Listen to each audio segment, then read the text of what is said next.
wait. Let me get a picture. Oh, look at his face. He's trying to figure out if he's in a simulation still. Welcome to WatchMojo. And today we're counting down our picks for the best celebrity guest roles for the animated sci-fi show Rick and Morty. Okay, good luck with that. We'll explore who the characters are and the famous voices behind them that you might not have realized were portraying them. Number 30, Hugh Jackman as Hugh Jackman. For a season premiere episode, shows have to go all out to entice their rabid fan bases. In Rick and Morty's case, they needed it to be especially successful after the Justin Roiland scandal and his firing. So, in stepped Jackman to play a fictional, chaotic version of himself. I'm not assuming you guys want to party with me tonight, but if you do... I want to party with you. If you do it together as a team. He joined Rick and his chums in a night of debauchery, complete with Wolverine vest attire and whipping out musical numbers to serenade Mr. Poopy Butthole's estranged wife, Amy. Jackman wasn't the only X-Men actor to pop up in Season 7, and it just happened to be Logan's fierce rival. In Fear No Mort, the role of the fear hole demon that trapped Rick and Morty was played by Sabretooth performer Liev Schreiber. I'm a connoisseur of fear. I'm also originally from Earth. And did you know Earth is the home of the single scariest place in the galaxy? Number 29, Kurtwood Smith as General Nathan. Since his days in 1987's RoboCop, Smith has always played a good baddie. Sometimes he does it with a softer edge like Red Foreman in That 70s Show. Since he's iconic in such a fiendish role, Rick and Morty signed him up to be the trigger-happy General Nathan for Get Schwifty. Have you tried sending in launch codes? Mr. President, what America's got is 70,000 megatons of kaboom-boom. And I say we show it right up this floating head's ass. No! The Army top dog has no respect for Rick or his song in pleasing the invading, music-loving Cromulans. So much so that Nathan fires nuclear weapons at the big-headed aliens after knocking out President Andre Curtis. When that doesn't work and the Earth is later saved, he still attempts a coup, only for Rick to step in and save the Commander-in-Chief with a zap. Why didn't he turn into a snake? Trade secret, Mr. President. Particle beam in a wristwatch. Snake holster on the leg. Number 28, Aaron Hansen as cyborg photographers and three-eyed prisoner. I am a cyborg photographer. Just act natural. This is a candid shot. On top of being a prolific voice artist, an actor, an animator, and a musician, Hansen, also known as Ego Raptor, is one half of the YouTube duo Game Grumps with Dan Avedon.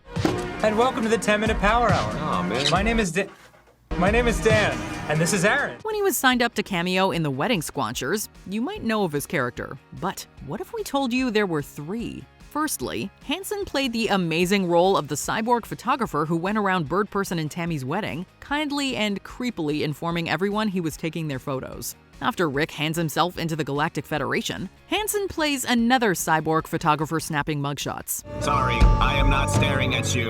I am taking your mugshot. Finally, when Rick is locked up, the prisoner next to him who asks what Sanchez is in for is also the YouTuber. What are you in for? Everything.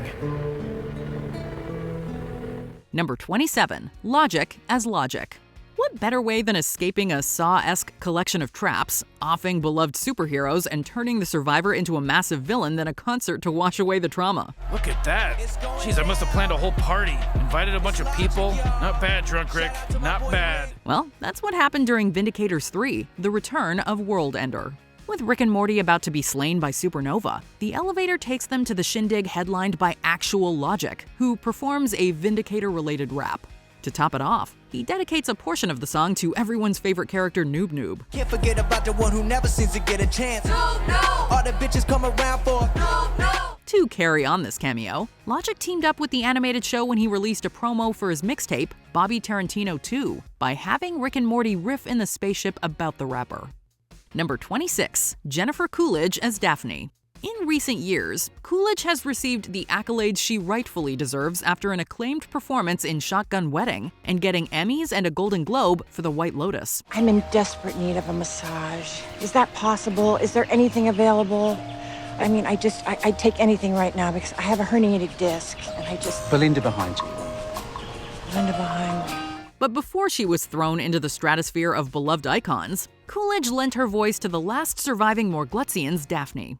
With Rick and Summer embarking on a pub crawl across doomed planets in a Rick-convenient mort, the elder Sanchez hooks up with Daphne from her dulcet tone of hello and unique visual elbows. Daph, Daphne, where are you, baby? Papa needs some more elbow grease. Coming! You might want to keep your eyes on the road. It's about to get sloppy. However, an annoyed Summer, frustrated at being the third wheel, proves that Daphne is only with Rick to survive, not out of desire for the scientist. Number 25, Daniel Radcliffe as Knight of the Sun. After his days of being the boy who lives under the stairs, Radcliffe has taken a lot of different yet fascinating roles. With his love of Rick and Morty, he was bound to be in the show eventually, and it arrived in Season 6 when he played the lore-keeping Knight of the Sun under Sir Mortaniel. Aha! He's heard of us! But he wasn't the only UK cameo in this episode. Playing the role of the blonde mustache knight was David Mitchell, and he brought with him two of the other stars from the cult classic Peep Show. Taking on the part of the red-haired and bearded knight was Robert Webb. Finally, the knight with the goat patch beard was Matt King, better known as Super Hans. As long as the Knights of the Sun stand together, the solar system will always have complete political stability. Where are the Knights of the Sun, by the way? I'm done pooping. Did the, Knights of the Sun disband? Number 24, Lisa Kudrow as the Tyrannosaurus. After stealing our hearts and minds as Phoebe, Princess Consuela Banana Hammock Buffet in Friends, Kudrow carved out a new career as a voice actor with roles in American Dad, BoJack Horseman, and Housebroken. Well, remember, Diablo, life gives you many opportunities to make pee-pee. In Season 6, she arrived in Rick and Morty as a godly Tyrannosaurus who transforms the Earth into a Dino-utopia. But since it involves humans, we don't like change, and things go back to normal as Rick makes the dinos question their moral integrity. Our final act of kindness. It's been an honor serving the sanctity of life with you all. But Kudrow wasn't the only famous face/voice to play a dinosaur in Jurassic Mort. Taking on the role of the Brachiosaurus was singer-songwriter and trilby enthusiast Jason Mraz. Fun fact, the other big dino part of the Triceratops was done by the show's co-creator Dan Harmon. Number 23, Taika Waititi as Gluty. If you need a quirky character to be voiced by someone with a New Zealand accent, look no further than Waititi. After all, he made vampires seem far less terrifying and far more funny. With that in mind, the Kiwi actor and director was cast as Gluty in Season 4. Rick, why does it say do not develop my app on your intern's forehead? Why, you want to develop one? Oh, I'm glad you asked that, Jerry. It's so you don't develop his app. Gluty, go make some photocopies of something. Cool. The derriere-named character was introduced as Rick's friendly intern, with an express warning to not develop an app with him. However, Jerry is easily persuaded to do just that with love finders, causing folks to become obsessed with love. The very passive Gluty does turn on his race by helping Jerry and Morty foil his race with their master plan of stealing Earth's water, so that's nice. I'm not helping you any more than that, but if you can find the hangar, grab a ship and get the hell out of here. Where are you going, Gluty? I've got a date. We're dumping a dating app. Number 22, Jack Black as Viscount of Venus. With ties to both of the show's creators, Black had to be on Rick and Morty eventually. The actor and rocker got the perfect opportunity to play the devious and bizarre Viscount of Venus in Season 6. The sons of the moon can attack the sun. Why should the Viscounts of Venus continue sitting in Saturn's shadow? After Morty becomes king of the sun and neglects his duties, causing the Knights to disband and take up substances, various planets fight to rule the solar system, including Double V. He's actually the final holder of the ceremonial scepter before Rick steals it back. Those crusty Knights won't do the sun much good without their... Let's hear them out. The Viscount then got a right row seat to witness Morty remove Little Morty as part of his crowning, which is unsettling. But of course, shenanigans meant that didn't happen. Number 21, Keith David as President Andre Curtis and Reverse Giraffe. There aren't many voice actors as prolific and as recognizable as David. Seemingly, if you want your animated show to be a success or beloved, signing up this legend ensures it will be. It worked for Archer, Final Space, and BoJack Horseman. So Rick and Morty gave David the recurring role of President Andre Curtis. I'm sure you did.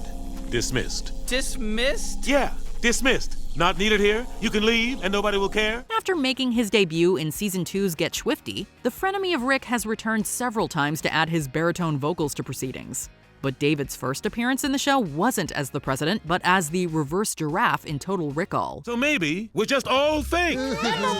Or maybe there's only one deceiver here. The person that keeps telling us the path to salvation is being held prisoner and mistrusting each other. Hey, don't blame me. I tried to shoot Summer 10 minutes ago. I know. Unlike the Commander-in-Chief, this role didn't last long as RG was revealed to be a memory parasite and was obliterated by Rick. Number 20. Stephen Colbert as Zeep Zanflorp.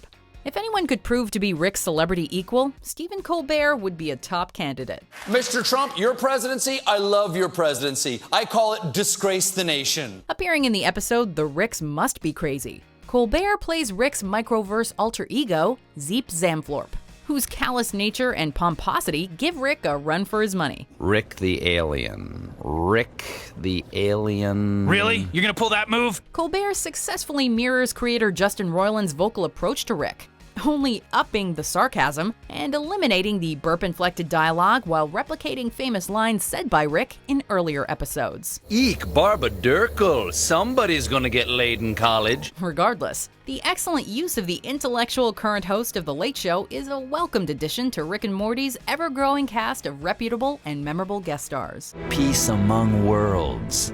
Rick. Number 19. Peter Serafinowicz as Agency Director. We have 34 armed guards and we can't kill a pickle. Possibly the most beloved and certainly the most memed episode of Season 3 sees Rick turning himself into a pickle. I turned myself into a pickle, Morty! Boom! Big reveal, I'm a pickle! After getting washed down a storm drain, Rick ends up in a shadowy agency. The agency director tries several times to have Pickle Rick dispatched, only to meet his fate in a fiery blast. Farewell, Solenia. The ice-cold and menacing tones of the director might have been familiar to some, as English actor Peter Serafinowicz, best known for his roles as Garth and Saul in Guardians of the Galaxy and his multiple voice acting roles on shows like Gravity Falls and Archer.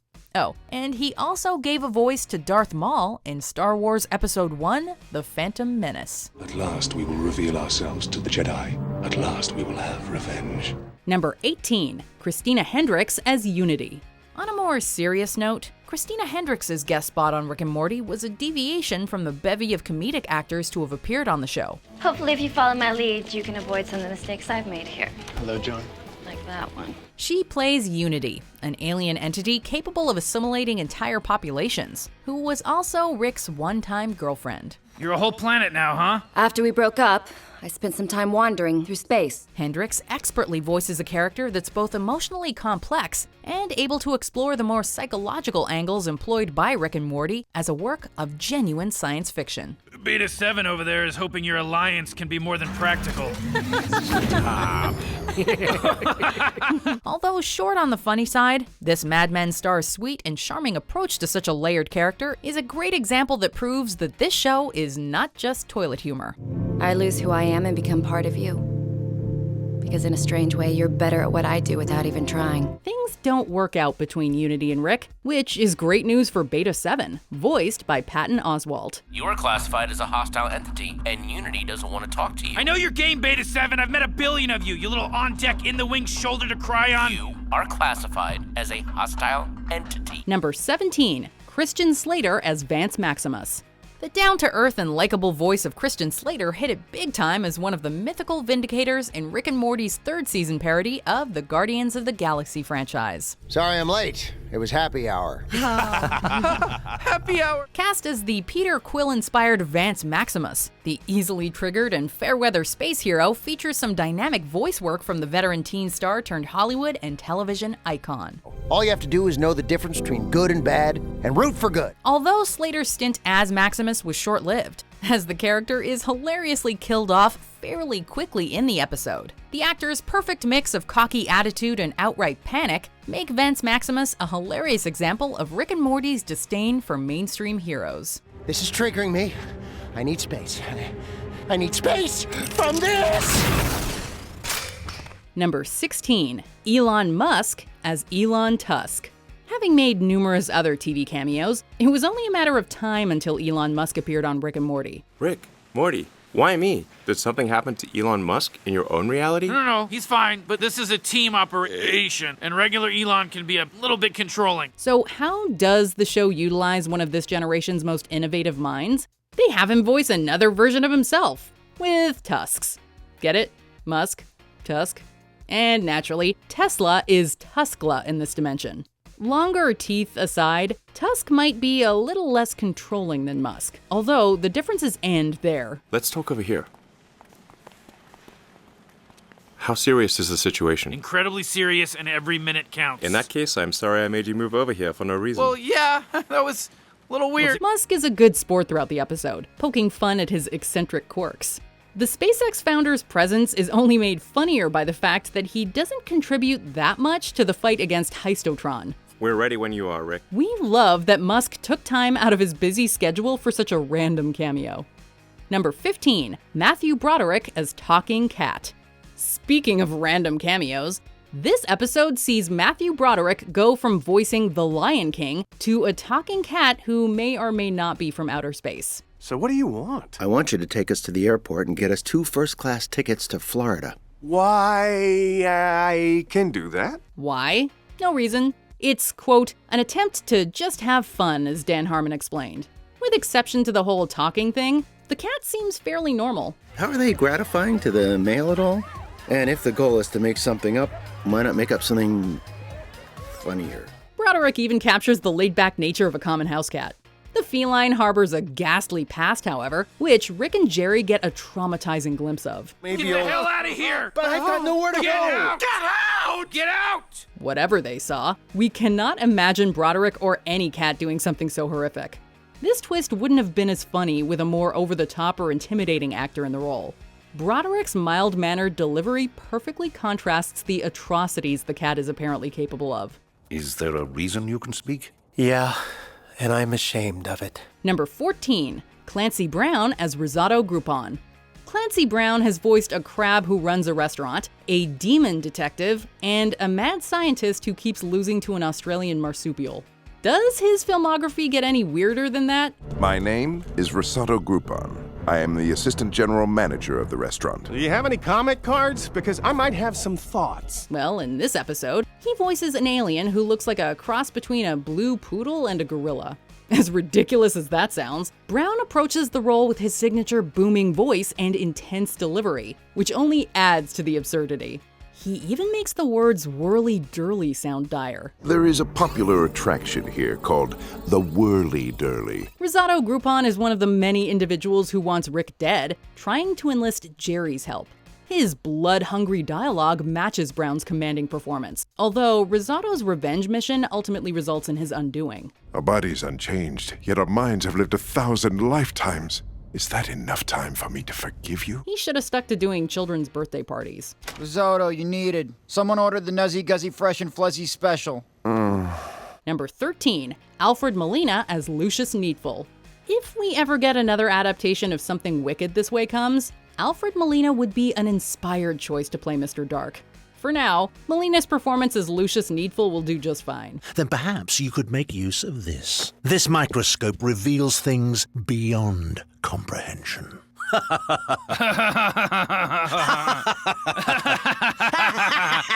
Lucius goes by another name that you're probably more familiar with, the Devil. Even the Devil and his cursed objects are no match for Rick's inventions. When science doesn't put the devil in his place, brute force and steroids will. While we've seen Molina play villains before, he's at his most deliciously evil here. As dastardly as the Devil is, he can also be wormy and kind of pathetic. People like Rick are making me obsolete. I mean, seriously. I may be the devil, but your grandpa is the devil. I just want to go back to hell where everyone thinks I'm smart and funny. Molina seamlessly transitions between the two, making us fear the devil one second and laugh at his misfortune the next. I'm the devil, biatch! What? Number 12, Joel McHale as Hemorrhage. There is no deeper bond than the one between a Deathstalker and his car. What about the weird guys on leashes, then? They're more like interns. After Beth and Jerry get a divorce, the kids, especially Summer, want to get as far away from their broken home life as possible. In a rebellious turn, Summer would rather hang out in a Mad Max-esque post-apocalyptic diesel punk world. And after killing off the leader of the Deathstalkers, she is welcomed into the group. You have removed weak blood from us and made us stronger. We can combine our strength and feast on the weak together. A romance begins between her and the new leader, Hemorrhage. While it's hard to hear at first with the bucket on his head, this is Joel McHale, who worked with Dan Harmon previously on Community. Without the bucket, turns out he's not a scarred mutant, but a well-groomed, hyper-fashion-conscious dude. Sorta like McHale's Community character, Jeff Winger. Yeah. And more importantly, you're dressed like a gladiator in a desk fort that you built during a bad trip. Number 11, Gillian Jacobs as Supernova. I conceived a child with million ants and it died inside me because it was 500,000 ants and half collapsing star! Poor Morty. Like any kid, he just wanted to hang out with some superheroes and save the world. He even cashed in his punch card for choosing an adventure. But Rick, with his god complex, doesn't like that Morty could look up to anyone but him. And so he systematically kills off the superhero team while destroying their morale and goodwill in a series of Saw-like challenges. At the end, only Supernova is left, and she is pissed. It's the galaxy's faith in the Vindicators that keeps the galaxy secure. Yeah, I feel safer already, no doubt. She misses her chance to kill Rick off, but there's a chance she'll be back, as she was voiced by another Community alum, Gillian Jacobs. Oh, great, so much for bagels. So much for what? The bagels, you dropped them on the floor. They're called bagels. Number 10, Keegan-Michael Key and Jordan Peele as Testicle Monsters numbers 1 and 2. Rick and Morty fans were treated to not just one, but both the vocal talents of the legendary comedic duo Key and Peele in the season 2 premiere. Appearing more than halfway into the episode, Keegan-Michael Key brings the hilarity immediately with a loudmouthed and confrontational tone, much like his many aggressive characters from Mad TV and Key and Peele. How you think you gonna move time while you're standing in it, you dumbass three-dimensional monkey-ass dummies? And although Jordan Peele only shows up in the episode's post-credits sequence, the pair plays off of each other with their trademark banter, fitting right into their assigned roles as time-jumping testicle monsters with severe patience issues. You know how much time has passed the dinosaurs? Half of all time! Come on, man, it's this way. Come on, give me that thing. Speed it up. He can't be this far back. There he is. Stop. So that's the guy, huh? Yeah, that's him. Number 9, Andy Daly as Crombopolis Michael. Hi, Morty. I'm Crombopolis Michael. I'm an assassin. I buy guns from your grandpa. Here, go away. Ooh, yeah, this looks deadly. Who would have thought that an assassin could be so lovable? Guess people are just happy to see others happy in their work, right? Possibly the only Gromflamite that Rick is willing to do business with. Crombopolis Michael just loves killing stuff. And for this assignment, he needs an antimatter gun, which he purchases from Rick. Morty takes exception and later accidentally kills this short-lived fan-favorite character. The enthusiastic hired gun was voiced by comedian Andy Daly, best known for his work on Eastbound and Down, Adventure Time, and Comedy Bang Bang. Has there been times where in the panic of the moment I have accidentally taken out the old batteries and put them in the bag of new batteries? Number 8, Susan Sarandon as Dr. Wong. I want the last thing you see in this world to be a face of love. Considering she's an Oscar-winning guest, the series creators brought out the big guns in providing Susan Sarandon with a dynamite script and a quirky character that's both endearing and hilariously out of place when dealing with the anomalous Smith family. Smith family, I'm Dr. Wong. Come on in. In the popular Pickle Rick episode, Sarandon, voicing Dr. Wong, racist name by the way, has the misfortune of seeing the dysfunctional Smiths through family therapy. Does Grandpa turn himself into a pickle a lot? What? No. What kind of question is that? The kind that wasn't designed to attack or hurt you in any way. While conversing with Rick, who happens to be in pickle form for the entire episode, Sarandon's deadpan and serious flow in such a ridiculous situation make the inclusion of the A-list actress all the more hilarious. Rick, the only connection between your unquestionable intelligence and the sickness destroying your family is that everyone in your family, you included, use intelligence to justify sickness. Number 7, Nathan Fillion as Cornvelious Daniel. One of the leaders in cult television acting, Nathan Fillion is no stranger to goofy characters and voice acting. Now let's say I wanted to move a work order for a bulletin board from the bottom of the queue to the top. Now how can I do that when I'm dealing with His easily recognizable voice was the perfect surprise for fans when he appeared in the series' surprise Season 3 premiere on April Fool's Day 2017. Man, I told the money bugs. I said, you know who this guy is, right? You want me to get intel out of the smartest mammal in the galaxy, you better give me a decent brainalyzer. Starring as Cornvelious Daniel, a Galactic Federation agent sent into Rick's mind to obtain the mad scientist's portal gun formula, Fillion does an excellent job of going from cocky to panicked in the blink of an eye once the tables have turned on him. It's a trap! Abort! I'm still in his Shoney's. Repeat, we never left his Shoney! The beloved actor gains extra points for doing a spot-on impersonation of Rick, burps and all, once his brain has been taken over by his conniving rival. Another day, another dollar. Am I a great insect creature or what? Congratulations, Agent. You'll be highly commended for this. Always wait for permission to feel accomplishment. That's my motto. Number 6, Allison Brie as Planetina. While the voice actors behind Rick and Morty always have great comedic timing, their dramatic range sometimes catches us off guard. I'm Morty. Nice to meet you, Morty. I'm Planetina, and I hope you have a wonderful day. It should come as no surprise that Allison Brie is well suited to voice the adorable, plucky, and wide-eyed Planetina. The character takes a dark turn, however, leading to her devastating breakup with Morty. You may think we're exaggerating when we say devastating. This is the only way I can save Earth. The only way I can save you.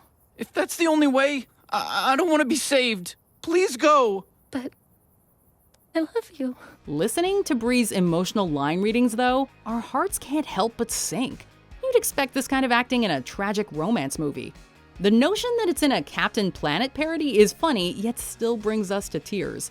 Planetina's parting words to Morty still sting, which is a testament to the strength of the writing, and especially the actress. I'll go, but don't you dare ask me to understand. Planetina, I'm so sorry. Number 5, John Oliver as Dr. Xenon Bloom.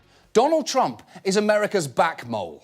It may have seemed harmless a year ago, but now that it's gotten frighteningly bigger, it is no longer wise to ignore it. One of the series' first guest stars, John Oliver brought his sly wittiness to his appearance as Dr. Xenon Bloom, the bacterial chief engineer of Anatomy Park. Hey, Bloom, it's Rick. What the hell's going on here? I don't know why, but the entire security system has shut down, and I'm afraid the exhibits are unlocked. Acting in a John Hammond/Walt Disney type capacity, Oliver brings forth many typical megalomaniacal traits, such as over-explaining the various goings-on, as well as stating the obvious at almost every perilous turn.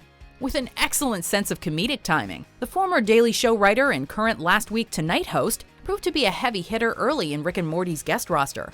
It's just a shame that Dr. Bloom had to willingly sacrifice himself, ending the chance for any further appearances from the wacky mogul. Wait, there is an autopilot. Wait! It's okay, never mind! I wanted to sacrifice myself anyway! Number 4, Jermaine Clement as Fart. You turn to me and say something sexy like, "Is that it?" I know what you're trying to say, girl. You're trying to say, "Oh yeah, that's it." The musical humor of Flight of the Conchords and Rick and Morty is a match that is almost too good to be true. And viewers were treated to one half of the musical duo, with Jermaine Clement's turn as the unfortunately named Fart in the Season 2 episode Morty Night Run. Oh, good job, Morty. You killed my best customer, but you saved a mind-reading fart. I like this name, Fart. Evoking the silliness of his Conchords character, including deadpan humor bordering on the ignorant. Fart's inadvertently evil character is brought to hilarious life via Clement's fantastic monotonous voice. Are you going on a quest to find he who smelt it? I came here accidentally through a wormhole located in what you call Get Out of My Head, Fart. I know you're in here, la la la la. Topping it all off, Fart's top-notch song, Goodbye Moon Men, a ridiculous Bowie-esque psychedelic masterpiece, has made him one of the most iconic characters in the series.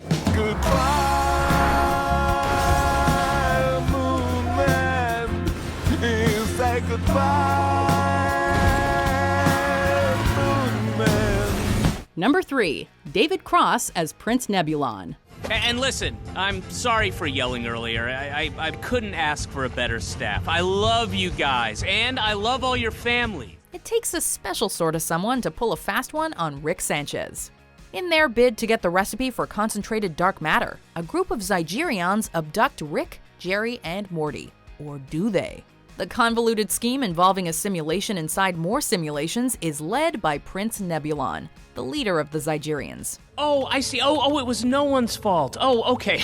I'm sorry. Well then, problem solved. Oh wait, no, there's still another human in here! Bringing the hapless scammer to life is David Cross, perhaps best known for his turn as Dr. Tobias Funke on Arrested Development. The hilarious actor and comedian also played the lead in the increasingly poor decisions of Todd Margaret, slave pirate Noah on Archer, and Dwight in Scary Movie 2, among many other roles. I've got to put my foot down and stand up for what I believe in and say that we've got to pull the plug. Number 2, Danny Trejo as Jaguar. In one of the most iconic episodes from the 3rd season of Rick and Morty, the Pickle Rick episode yielded one of the series' most badass and memorable guest characters in Jaguar, the incarcerated criminal who only wants his daughter back. Perhaps I could arrange her escape as well. She lives, Jaguar. Voiced by legendary action movie star Danny Trejo, mostly in grunts and growled kitschy action movie catchphrases, Jaguar maintains an air of ridiculous, over-the-top traits akin to almost every gung-ho action vehicle from the 1980s and onward. I never bullshit, Pickle Man. This can only end with one of us dead. The only thing we hope for in the coming Rick and Morty seasons is more random appearances from this incredible assassin. Good luck with that. Wait, do I have infinite daughters? Huh? No. Nope. Sorry about that. Nope, just me. Yeesh. Before we continue, be sure to subscribe to our channel and ring the bell to get notified about our latest videos. You have the option to be notified for occasional videos or all of them. If you're on your phone, make sure you go into your settings and switch on notifications. Number 1, Werner Herzog as Old Reptile. I've dwelt among the humans. Their entire culture is built around their penises. It's funny to say they're small. It's funny to say they're big. Jerry is rushed into a space hospital after coming into contact with some bacteria Rick was storing. And so begins the B story of Interdimensional Cable 2. Throughout, Jerry is urged to donate his penis to save the life of Shrimply Pibbles, a civil rights leader beloved across galaxies. Unsure of why Jerry is hesitant, an old reptile explains man's love of his penis. This reptile is voiced by highly influential and respected German director, screenwriter, and actor Werner Herzog. His films are known for their precision, and his narration often adds a dark, somber tone. With 5,000 kilometers ahead of him, he's heading towards certain death. Despite his intimidating status, he's lent his acting skills to several comedies, including Parks and Recreation, The Simpsons, and The Boondocks. But where do I find that drop? 9. What voice actor would you like to hear in Rick and Morty? Andy Samberg? Bill Nye the Science Guy? Whoopi Goldberg? Hannah Waddingham, or someone else? Let us know below. Until then, I'll put mine in Rick and Morty. Get swifty with a jam. Did you enjoy this video? Check out these other clips from WatchMojo, and be sure to subscribe and ring the bell to be notified about our latest videos.